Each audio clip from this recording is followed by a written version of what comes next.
எங்களுக்கு வீடு கட்டும்போது அனுபவமே இல்லாமல் இருந்தது. அதனால் இன்ஜினியர் எது சொன்னாலும் அவர் இஷ்டத்துக்கு விட்டது ரொம்ப தப்பாக போச்சு.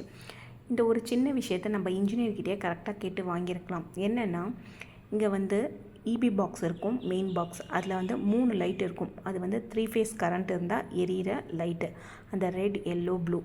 அந்த ரெட், எல்லோ, ப்ளூவில் வந்து இன்ஜினியர் ஒர்க், எலக்ட்ரிஷியன் ஒர்க் முடிஞ்ச பிறகு எங்களுக்கு சிங்கிள் ஃபேஸுன்றதுனால ஒரு லைட் தான் எரிஞ்சிருந்தது.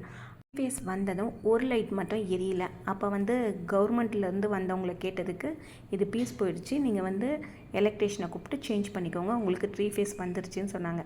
வீட்டுக்கு ஒரு எலக்ட்ரிஷியன் ஒர்க் நடந்தது. இங்கே என்னென்னா, அடிக்கடிக்கு வந்து லோ வோல்டேஜ்னால் எதனா ஒரு ப்ராப்ளத்தில் எதனா ஒன்று போயிட்டே இருக்கும். டெய்லி ஒரு எலக்ட்ரிஷியன் தேவைப்பட்டுக்கிட்டே இருப்பாங்க.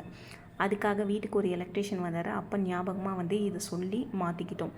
அப்போ மாற்றும் போது இதை மட்டும் மாற்றி கொடுங்கன்னா, அவங்க வந்து 3த்தையும் மாற்றிக்கோங்க, இந்த மாதிரி எவ்வளோ கரண்ட் இருக்குதுன்னு நம்பர் பிரகாரம் காமிச்சிடும் அப்படின்னு சொல்லிட்டு சொன்னார்.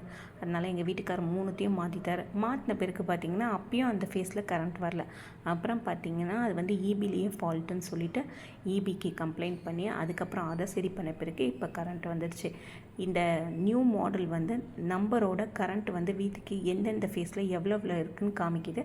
இது ரொம்ப யூஸ்ஃபுல்லாக இருக்குது. அதை வச்சு நம்ம ஃபேஸை வந்து ஈஸியாக மாற்றிக்கலாம்.